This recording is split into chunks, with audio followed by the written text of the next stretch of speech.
The great hall of Station Villanine was filled with beings from across the galaxy. Over 200 species had sent their representatives to the Galactic Trade Summit. The air smelled of different chemicals because each species breathed something different. Translators hummed quietly, turning countless languages into words everyone could understand. Park Jin-ho stood near the human delegation's table. He wore the simple gray uniform of Earth's diplomatic corps. His face was calm, but his eyes watched everything. Beside him, Yoon-hana checked her documents one more time. She had spent 3 years preparing this trade agreement. It would open new markets for human goods and bring medicine to colonies that needed it badly. Humans were still new to the galaxy. Only 80 years had passed since first contact. In that time, humanity had grown from a curious novelty to a respected trading partner. They were not powerful like the old empires. They did not have thousands of warships or ancient technology. But they were reliable. They kept their promises. Smaller species liked working with them. This made some of the older powers nervous. The Vozen hegemony had controlled galactic trade for over 2,000 years. They were tall beings with gray skin and 4 arms. Their eyes were black and cold. They believed they were superior to all other species. For centuries, no one had challenged them. Those who tried were crushed. Ambassador Thrall of the Vozen hegemony walked to the center of the hall. His robes were made of expensive fabric that changed color as he moved. His guards followed behind him, carrying weapons that could kill from 100 meters away. Council Elder Mirith, a being of pure energy contained in a crystalline form, floated forward to begin the session. Mirith was neutral. The Elder had seen empires rise and fall. Today was supposed to be a simple day of trade agreements and small negotiations. It did not stay simple for long. Thrall raised one of his 4 hands. The hall went quiet. Everyone knew that when a Vozen spoke, others listened. This was not respect. This was fear. "I wish to address the assembly," Thrall said. His voice was smooth like oil. "Specifically, I wish to address the matter of the human delegation." Jin-ho felt his stomach tighten. He glanced at Hana. She looked confused. Their trade agreement had been approved by all parties. There should be no problems. Thrall walked toward the human table. His guards spread out behind him. The Vozen hegemony has reviewed the proposed trade agreement between humanity and the Pelori Collective. We find it unacceptable. Hannah stood up. Her voice was professional and calm. "Ambassador, that agreement has been certified by the Galactic Trade Commission. It meets all legal requirements." Thrall smiled. It was not a kind smile. Legal requirements created by species who have forgotten their place. He reached down and picked up the document Hana had worked on for 3 years.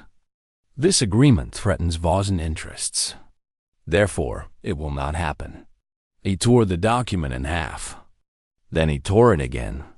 The pieces fell to the floor like dead leaves. The hall was silent. No one moved. No one spoke. Hana's face went pale, but she did not back down. "You have no authority to do that. The Trade Commission will hear about this violation." Thrall laughed. The sound echoed through the great hall. "The Trade Commission does what we tell them to do. And you, little human, will learn to do the same." He looked around at the assembled species. "Let all witness what happens to those who forget the natural order of things." He nodded to his guards. One of them stepped forward and struck Hana across the face with the back of his hand. She fell hard, her chair crashing to the floor beneath her.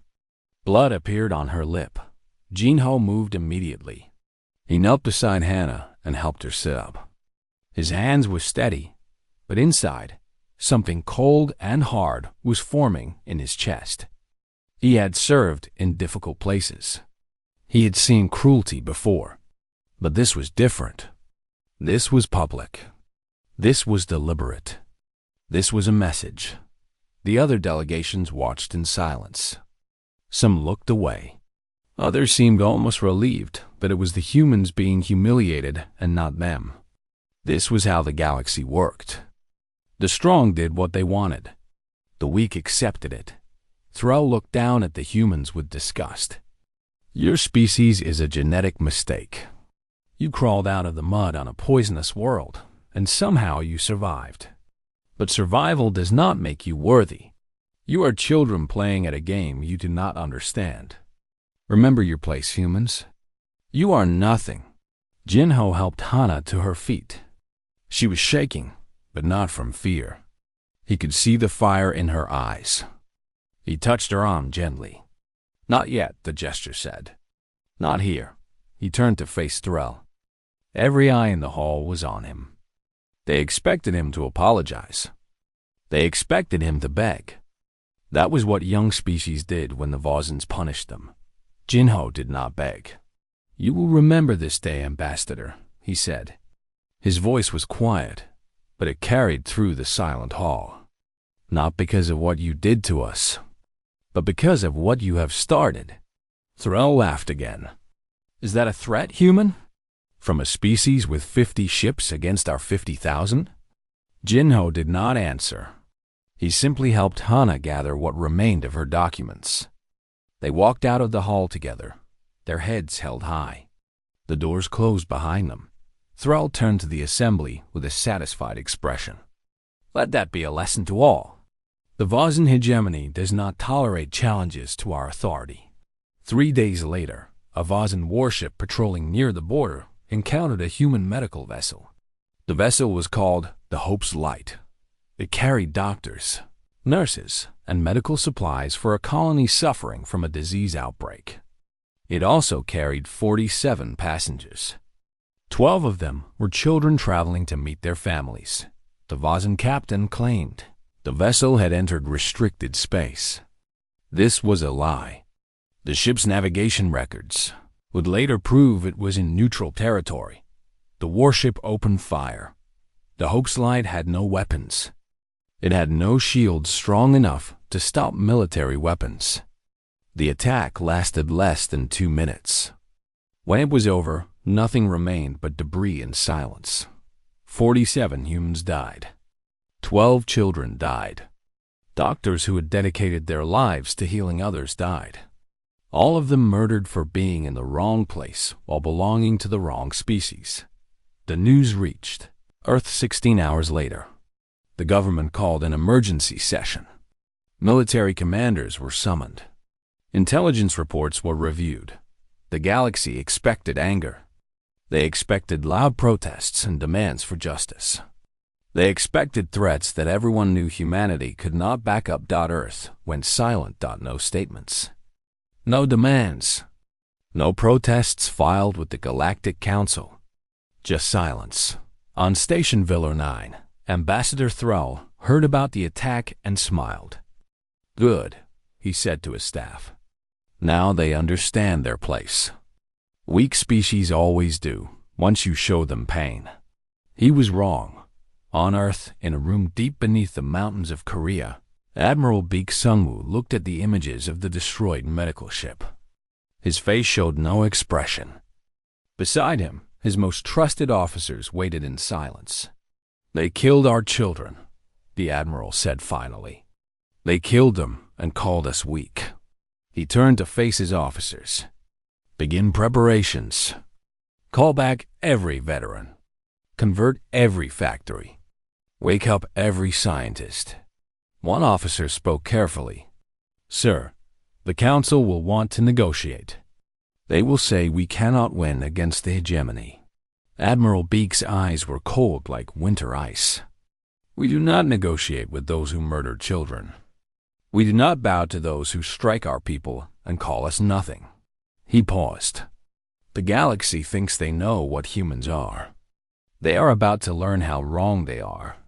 The orders went out, quietly, secretly, across every human world. Preparations began. The Vozens had wanted to teach humanity a lesson. They had no idea what they had awakened.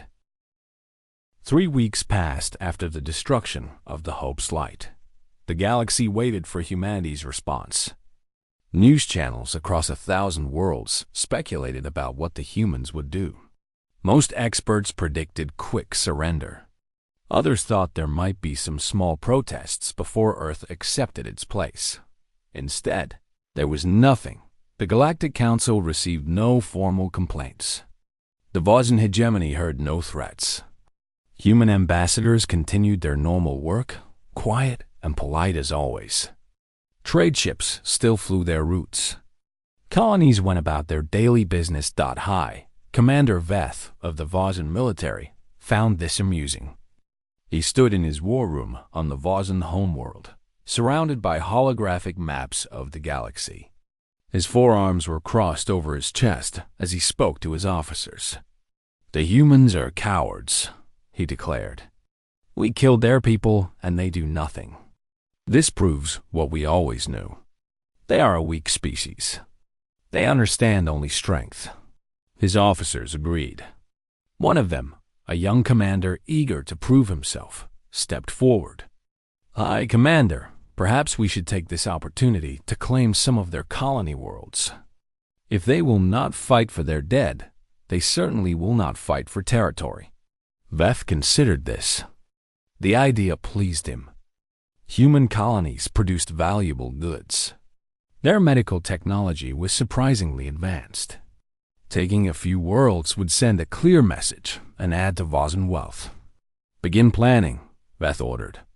"Select 3 human colonies near our border. We will claim them within the month. If the humans object, we will destroy more of their ships until they learn silence." The officers saluted and left to prepare. None of them wondered why the humans were so quiet. None of them thought to ask what silence might mean for a species born on a world that had tried to kill them for millions of years, on Earth. The silence had a very different meaning. Dr. Choi Minji stood before a room of military commanders in the underground complex beneath Seoul. She was small and thin, with gray hair pulled back in a simple style. Her voice was soft, but everyone listened carefully. She had spent 40 years studying military history from every species in the galaxy. She understood war better than anyone alive. "The Vozens believe we are afraid," she began. She activated a holographic display showing the Vozen fleet. Thousands of warships appeared, spread across their territory like a disease.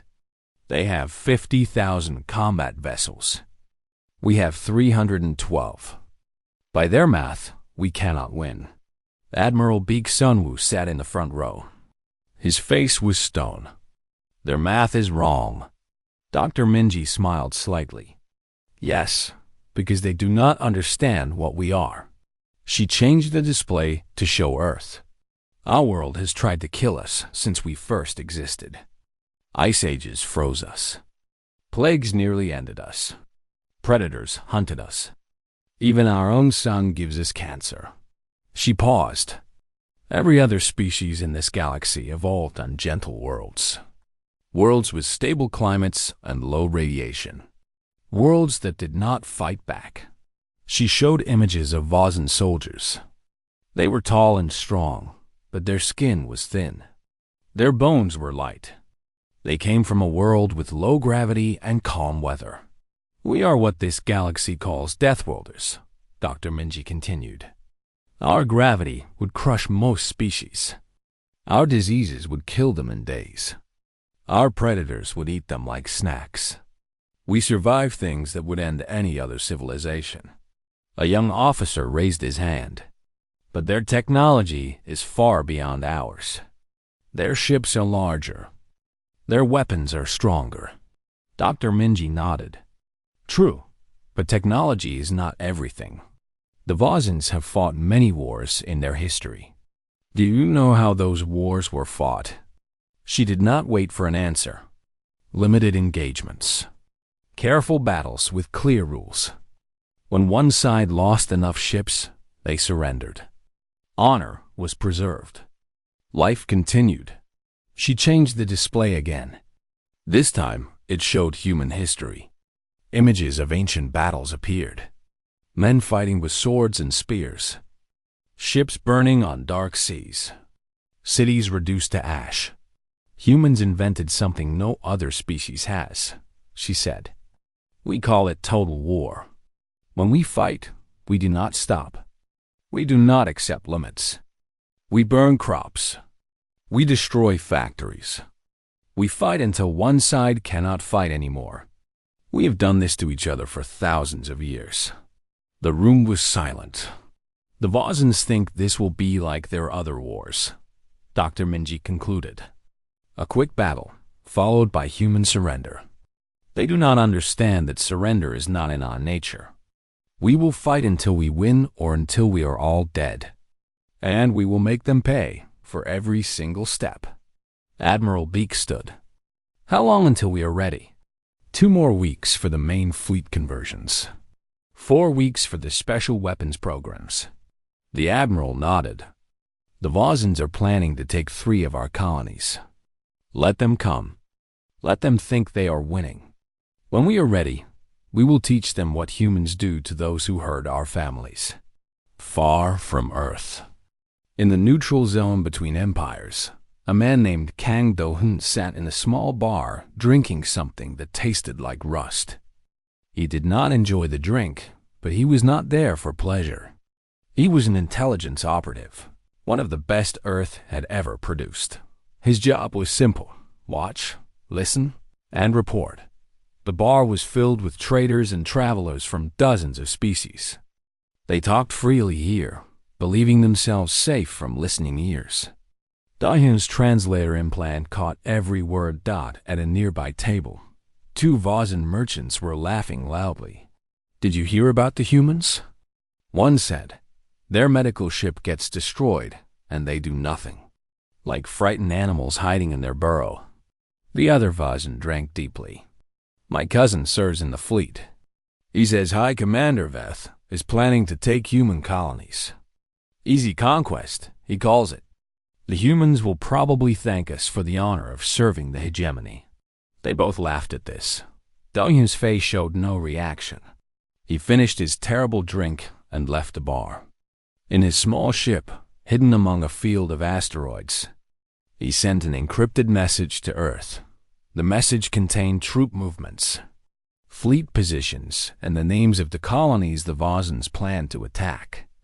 It also contained something else. Something more important than military data. They believe we are broken, his message concluded. They laugh about our dead. They see our silence as weakness. This is good. Let them keep believing. When we move, their surprise will be complete. On Earth, Admiral Beak read the report. For the first time since the attack, something like a smile crossed his face. It was not a pleasant smile. It was the smile of a predator that had been waiting patiently for its prey to make a mistake. He called a meeting of his senior staff. The Vozans will attack Valoran Colony in 12 days, he announced. They expect no resistance. They believe we will run away or beg for mercy. He looked at each face in the room. Instead, we will give them the first lesson in a very long education. He activated a display showing the Valorant system. Captain Shin Yuna will lead our forces. She has already moved into position. When the Vozan fleet arrives, they will walk into a trap. One officer frowned. Sir, even with a trap, we will be badly outnumbered. Captain Shin will have only 30 ships against their 200. Admiral Beak's eyes were hard. Then, we will make sure those 30 ships fight like 3,000. We have something the Vozans have never faced before. We have humans who are ready to die for their people. Humans who will not stop fighting, no matter how damaged their ships become. Humans who have been waiting for this chance to answer for the Hope's light. He stood tall. The galaxy thinks they know what we are. They think we are soft because we choose peace. They think we are weak because we prefer trade to war. His voice dropped to something cold and quiet. They are about to learn the truth. We chose peace because we know what we become when we choose war. And now the Vozens will see exactly what that means. In shipyards across human space, workers who had not slept in weeks put the final touches on modified warships. Scientists tested new weapons that would shock the galaxy. Veterans who had hoped never to fight again checked their armor and cleaned their guns. The silence continued, but beneath that silence, humanity was transforming, becoming something ancient, something that had slept since the last great wars of Earth, something hungry for justice that the Vozens wanted to provoke humanity. They had no idea what they had done. The Vozen Third Fleet arrived at Valoran Colony on a bright morning. 200 warships dropped out of faster-than-light travel in perfect formation. They were beautiful in a terrible way. Each ship was silver and curved, built for elegance as much as destruction.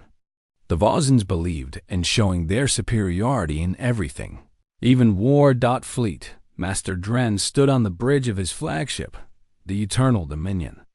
He watched the planet below with the bored expression of someone doing an unpleasant but easy task. Valoran was a small colony. 50,000 humans lived there, farming and mining and building quiet lives far from Earth. "Open a channel to the planet," Dren ordered. Standard conquest protocol. His communications officer obeyed. On the surface of Valoran, every screen and speaker activated with the Vozen message. "People of Valoran, this world now belongs to the Vozen hegemony. You will surrender immediately. All humans will report to processing centers for assignment to labor duties. Resistance will result in orbital bombardment. You have 1 hour to comply." Dren smiled and turned to his officers. "Simple work today. These farmers will not even try to fight. Begin preparing the landing forces." Then the response came. Governor Msujin appeared on the main screen. She was a middle-aged woman with a weathered face and strong hands. She had spent 20 years building this colony from nothing. Behind her, people moved quickly, but they did not look afraid. "Vozen Fleet," she said calmly. "This is Governor Msujin of Valoran Colony. I have received your demands." She paused. "I have a response." Dren leaned forward, curious. Usually, humans begged or cried. This one seemed almost peaceful. "Leave now," Governor Sujin said. "This is your only warning." The bridge of the Eternal Dominion went silent. Then Dren laughed. His officers joined him. The sound filled the bridge like poison. "Your only warning?" Dren repeated. "Brave words from a colony with no defenses. Perhaps we should teach you the cost of such bravery." He turned to his weapons officer. "Target the main agricultural center. Destroy it. Let them see what happens to those who waste our time." The weapons officer hesitated for just a moment. Agricultural centers meant food supplies. Destroying it would cause starvation. But orders were orders. He activated the ship's main gun. A beam of bright energy shot down toward the planet. It struck the agricultural complex with terrible force. Buildings vanished. Fields burned. The Vozens watched on their sensors as the target was eliminated. Dren nodded with satisfaction. Now they understand. Send another message. Tell them their children will be next if they do not surrender immediately. He never got the chance. The asteroid field on the far side of the system suddenly came alive. Ships appeared where there had been only rocks. Human ships. 30 of them, small and fast, painted in dark colors that made them hard to see against the blackness of space. Captain Shin Yuna sat in the command chair of the ESS, Reckoning. She had been waiting for 3 days, hiding her fleet among the asteroids. Her ships had shut down almost all power, becoming invisible to Vozen sensors. The crews had survived on emergency air and cold rations. Now the waiting was over. All ships. She spoke into her communicator. Execute attack pattern Gamma. weapons free. Make them pay. The human fleet moved like wolves hunting a larger prey. They did not charge directly at the Vozen formation.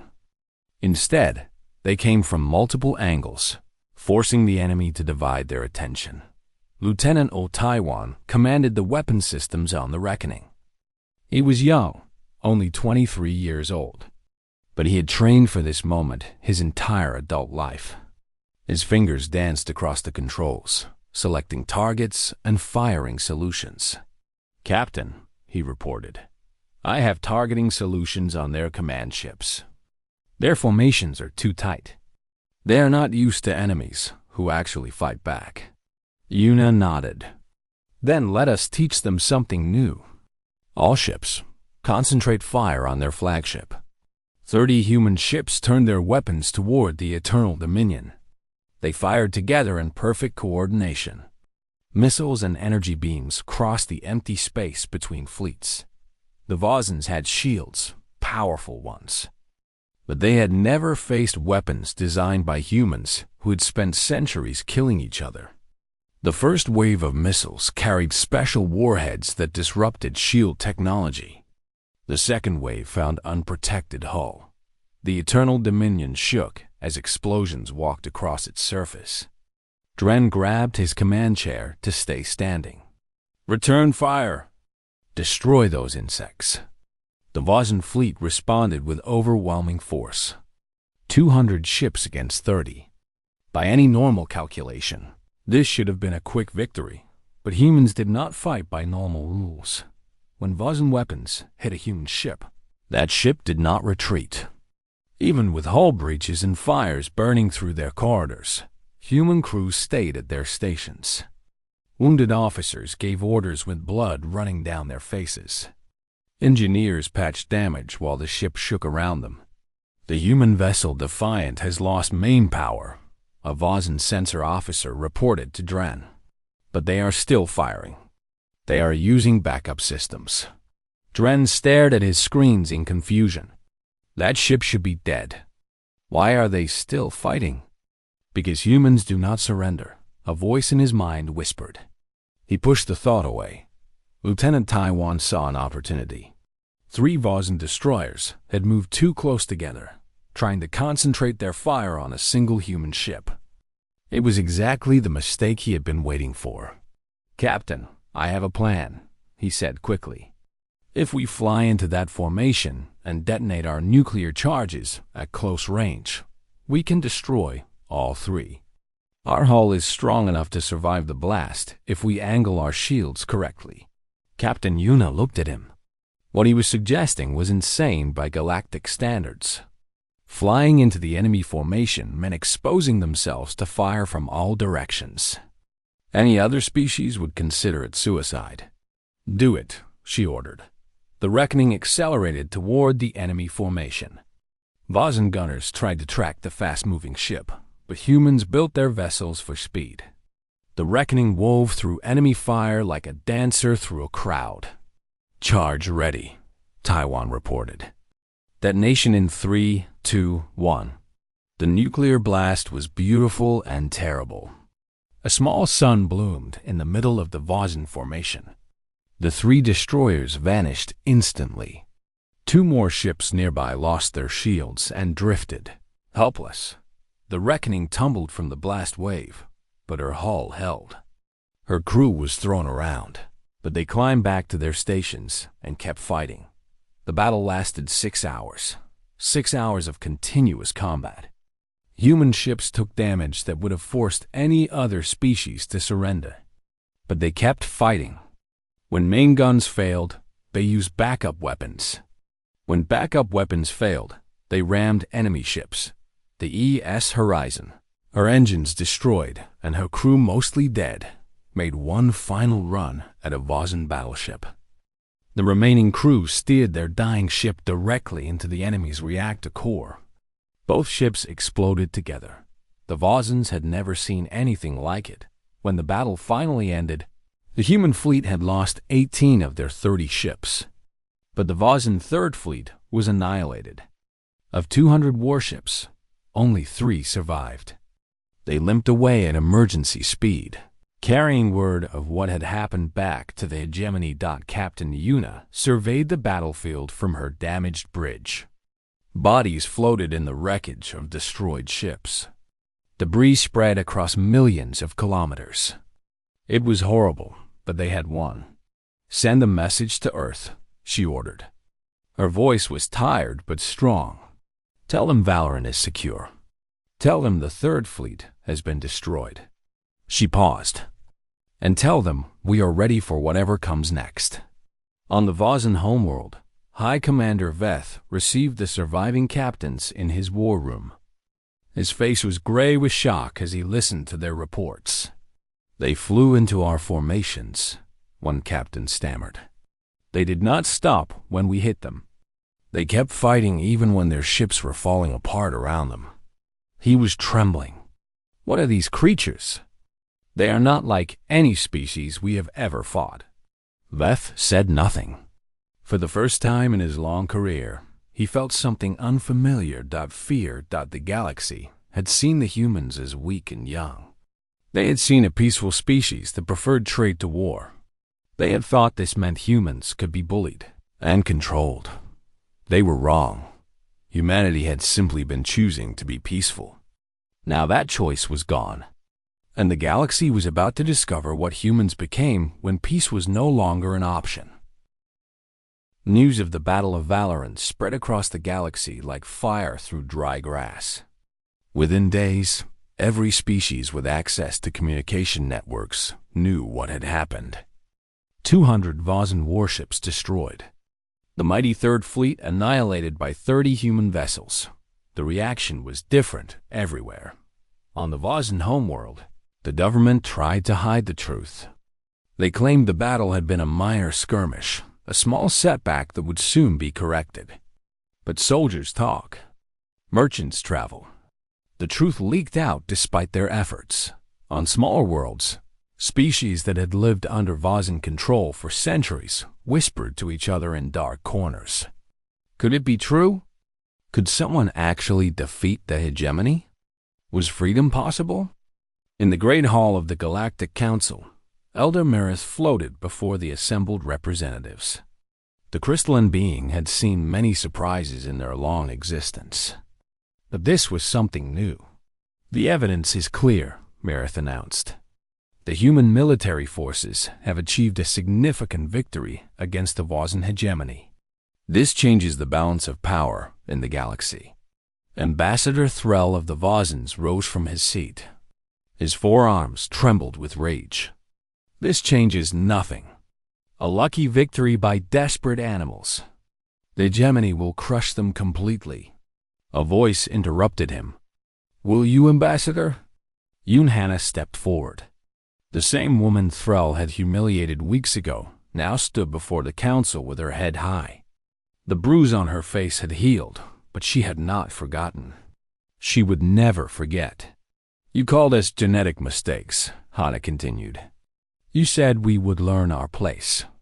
But it seems the learning goes both ways." Threll's black eyes burned with hatred.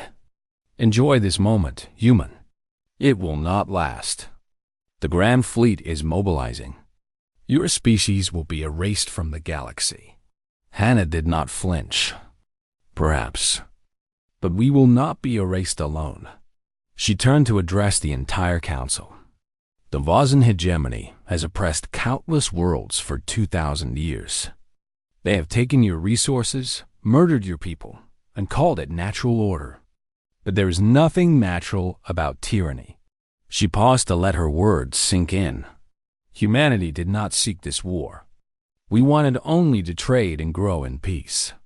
But when the Vozens murdered our children and demanded our submission, we had to respond.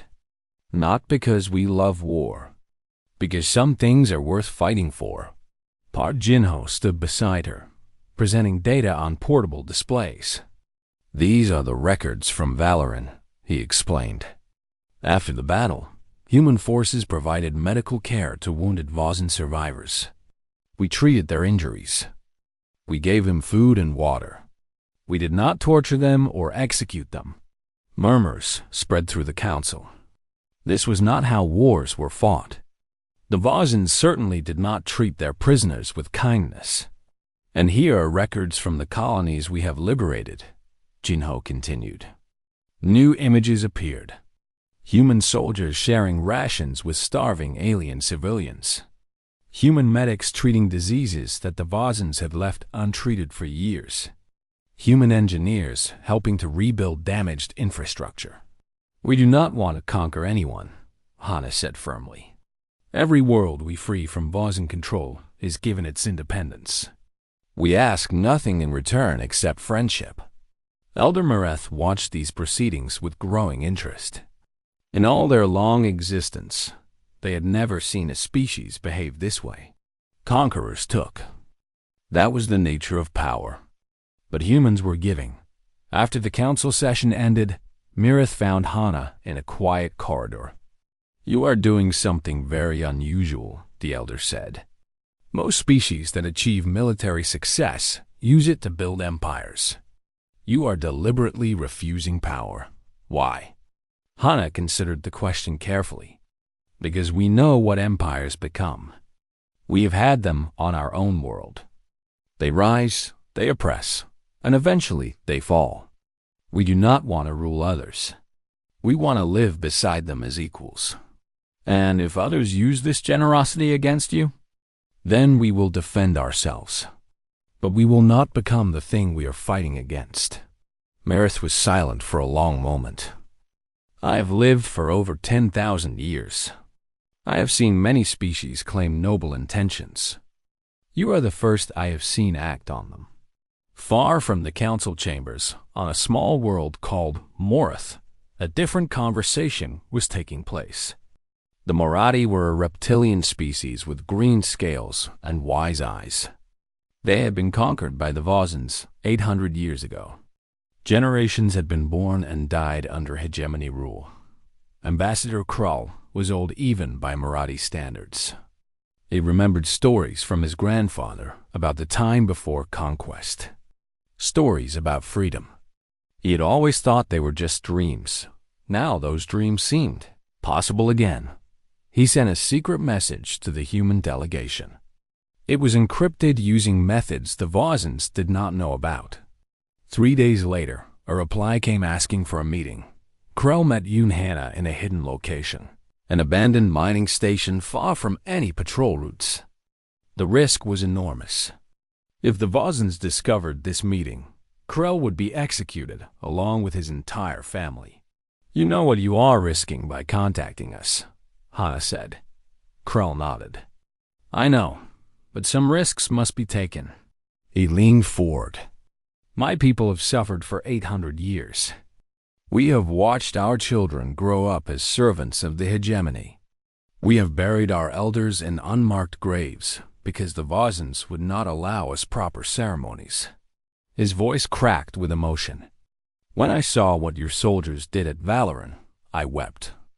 Not because you won, because you showed mercy afterward. Hana reached out and touched his scaled hand. What do you need from us? Weapons, Krell said. Training, hope. He paused. My people are not warriors like yours. We have forgotten how to fight. But we can learn. And in return? Krell straightened his old body. Information. We know the Vozan Empire from the inside. We know their weaknesses, their supply routes, their secret facilities. We can help you hurt them in ways they never expected. Hana smiled. We do not want servants or subjects. We want partners. Fight beside us, and when this is over, you will be free. Truly free. Word spread quietly among the oppressed species. The Tessek joined next, insect-like beings who had been used as slave labor in Vozan factories. Then the Pelori, gentle giants who had been nearly exterminated when they first refused to surrender. A coalition was forming. Not an empire under human control, but an alliance of equals united against tyranny. Each species contributed what they could. Information, resources, soldiers, ships on Earth. Admiral Beak reviewed intelligence reports with Dr. Minji at his side. "The Vozans are mobilizing their grand fleet," she reported. 2,000 warships. They are coming directly for Earth. High Commander Veth wants to end this with a single massive strike. When will they arrive? 3 weeks. The Admiral was quiet for a moment. "Do you think we can win?" Dr. Minji did not answer immediately. She was not one to offer false comfort. "If we fight alone, no. Our fleet is still too small. We have shown that humans can fight, but 2,000 ships against 300 is too much even for us. But we are not alone anymore. No, the coalition ships are gathering. If they arrive in time, if they are willing to stand beside us." She paused. "Then we have a chance. A real chance." Admiral Beak stood and walked to the window. Outside, the mountains of Korea stretched toward the horizon. His ancestors had walked these hills for thousands of years. They had survived invasions, occupations, wars that killed millions. They had never stopped fighting for their home. He would not be the one to break that tradition. "Send word to our allies," he ordered. "Tell them to come to Earth. Tell them we will stand together against the storm. And tell them," he turned to face Dr. Minji, "tell them that when we win, and we will win, every species that fights beside us will have humanity's friendship forever." The message went out across the galaxy. It reached hidden bases and secret meetings. It reached species who had lost hope and species who had never stopped dreaming of freedom. The Grand Fleet was coming to destroy humanity, but humanity would not be standing alone. And the Vozans, in all their arrogance, had no idea what was waiting for them. The Vozan Grand Fleet arrived at the edge of the Sol system like a plague of metal and fire. 2,000 warships spread across the darkness of space. They blocked out the stars themselves. It was the largest military force the hegemony had ever assembled. High Commander Veth stood on the bridge of his flagship, the Eternal Judgment, watching Earth grow larger on his screens. "Today we end this," he announced to his officers. "Today we remind the galaxy why the Vozan hegemony has ruled for 2,000 years." The fleet moved forward. Sensors showed the human defensive line ahead. 300 ships arranged between the enemy and Earth. Veth studied the formation and smiled. "They actually intend to fight," he said. "Brave and stupid. Order all ships to advance. We will crush them in a single wave." But as the Grand Fleet approached, something unexpected appeared on their sensors. More ships. Hundreds of them. They emerged from behind planets and moons, from asteroid fields and hidden stations. They were not human ships. Moradi vessels flew beside Tessek cruisers. Palori battleships moved in formation with human destroyers. Species that had been conquered, oppressed, and humiliated for centuries were now standing together against their oppressors. "Ambassador," Krell spoke across an open channel that all ships could hear. "The Coalition stands with humanity. You will not take Earth today, High Commander. Not without paying a price beyond your imagination." Veth's face twisted with rage. "Traitors! You forget your place. When this is over, your worlds will burn." "Perhaps," Krell replied calmly. "But today, we remember what it means to be free." On the bridge of the ESS Reckoning, Captain Shin Yuna took her position at the front of the human formation. Lieutenant Taiwan stood ready at weapons. Their ship still carried scars from Valoran, but it was ready to fight again. "All ships." Admiral Beak's voice came through from Earth Command. "This is our home.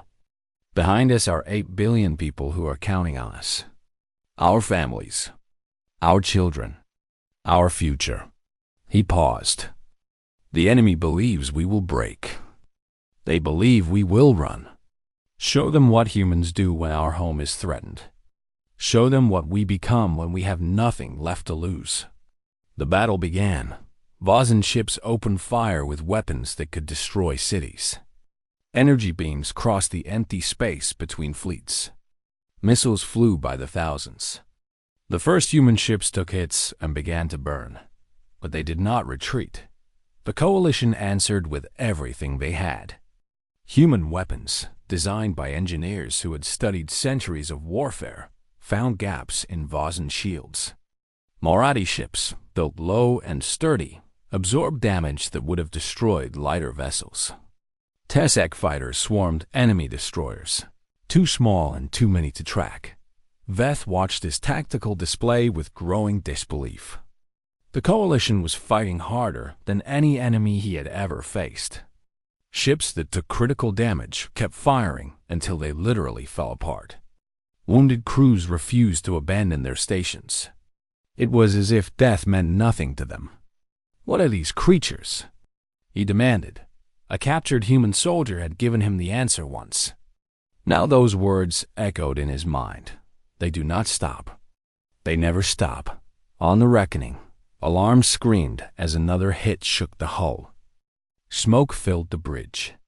Taiwan wiped blood from his eyes and kept targeting enemy ships. "Captain, we have lost forward shields. Hull breaches on decks 3 through 7. Yuna gripped her command chair. Half her crew was dead. Her ship was dying around her, but Earth was still behind them. Her family was still down there. "Continue firing," she ordered. "Continue until we cannot fire anymore." The battle raged for hours. Ships died on both sides. The darkness of space filled with debris and bodies. But slowly, impossibly, the tide began to turn. The Coalition was winning. Vozen ships, built for elegant warfare, could not handle enemies who refused to follow the rules. When their formations broke, they struggled to reform. When their shields failed, their thin hulls offered little protection. When their crews saw friends dying around them, many began to panic. Human crews saw friends dying too, but they did not panic. They got angry. High Commander Veth watched his grand fleet crumble. Of 2,000 ships, fewer than half remained combat-capable. The Coalition losses were terrible, but they kept coming. Every time one ship fell, another moved forward to take its place. "This is impossible," Veth whispered. "We are the Vozen hegemony. We cannot lose. We cannot—" His flagship shook as Coalition weapons found their mark. The Eternal Judgment, pride of the Vozen fleet, began to burn. Park Jinho monitored the battle from Earth Command. He watched the numbers change on his displays. Coalition casualties were high. Too high. But the Vozen numbers were falling faster. "They are breaking," he reported to Admiral Beak. "Their formation is collapsing. We are going to win." The Admiral did not celebrate. He was thinking about the cost. So many dead. So many ships destroyed. But they had held the line. They had protected their home. Dr. Minji stood beside him. "It is over," she said quietly. "The Grand Fleet is finished." The final blow came when a combined strike force of human and Marathi ships broke through to the Eternal Judgment. Veth's flagship, damaged and surrounded, could not escape. Coalition Marines boarded the vessel and captured the High Commander alive. They found him on his bridge, staring at screens showing his defeated fleet. His forearms hung limp at his sides. His black eyes showed nothing but confusion. "Why?" he asked when the human soldiers entered. "Why would you not surrender? Why would you not accept your place? We offered you a simple choice: submission or destruction. Every other species chose submission. Why are you different?" The human Marine commander was a woman named Quan Jiang. She had lost her brother on the Hope's Light. She had every reason to hate this alien, who had ordered so many deaths. Instead, she answered his question honestly, "Because submission was never an option for us." "Not really." She paused. "We are the species that crawled out of extinction 7 times. Ice ages, plagues, wars that killed hundreds of millions. Our own planet tried to destroy us over and over again. But we survived. We always survive. She gestured to the burning remains of the Grand Fleet visible through the viewports. You thought you could scare us with your big fleet and your threats. But we have scared ourselves worse than you ever could. Our own weapons. Our own cruelty. Our own hatred. Her voice hardened. You killed 47 of us and thought we would kneel. You do not understand what we are. We are not a species that surrenders. We are a species that fights until we win or until there is nothing left to fight with. Veth was taken prisoner. He was not tortured. He was not executed. He was given food and medical treatment. Human justice, not Vossen vengeance. 1 year later, Yunhana stood before the reformed Galactic Council. The Vossen hegemony had been dissolved. Oppressed species across the galaxy were building new governments, new lives. The universe was changing. Elder Mirith offered humanity a place of honor, leadership of the new Galactic Alliance. After all, humans had led the coalition to victory. It seemed fitting. Hana's response surprised everyone. "We decline," she said simply. Murmurs filled the chamber. This was not how conquerors behaved. This was not how power worked. "We did not fight to rule," Hana continued. "We fought because someone had to. Because children were dying and no one else was willing to stand up. Because tyranny is wrong, whether it comes from Vossens or humans or anyone else." She looked around the chamber at the representatives of hundreds of species. Some had fought beside humanity. Others had watched from the sidelines. All of them were free now. "Lead yourselves," she told them. "Make your own decisions. Build your own futures. We will be here if you need us. As friends, as partners, but never as masters." Elder Mirith floated forward, and when they spoke, their voice carried to every corner of the galaxy. Let it be known across all stars and all time. Let every species hear these words and remember them. Humans are not to be provoked, not because they will destroy you, but because they will make you face what you have done. They will show you that your cruelty has consequences. And then, when you are defeated, they will offer you the chance to become better. The chamber was silent. This, Mirith concluded, is why the galaxy finally realized. Humans are the last species you should provoke. Not because they are the strongest, but because they are strong enough to show mercy after winning. And that is a power greater than any fleet. On Earth, Admiral Beak Sunwoo walked through a memorial garden. The names of every human who had died in the war were carved into stone walls. He read them slowly, remembering faces and voices. So many lost. So many who would never come home. Captain Shin Yuna found him there as the sun was setting. She still walked with a limp from injuries at Valoran. She would carry those scars forever. "We won," she said. "Yes." Was it worth it? The Admiral thought about the question for a long time. He thought about the Hope Slide and the 47 dead. He thought about the battles and the sacrifices. He thought about the freed slaves and the dissolved hegemony. "Ask me again in 100 years, he finally answered. "When children of species we have never met are growing up free because we fought here today. Then I will know if it was worth it." Yuna nodded and stood beside him in silence. The sun set over Earth. Night fell across the human homeworld. In the sky above, stars that had once seemed so distant now felt like neighbors.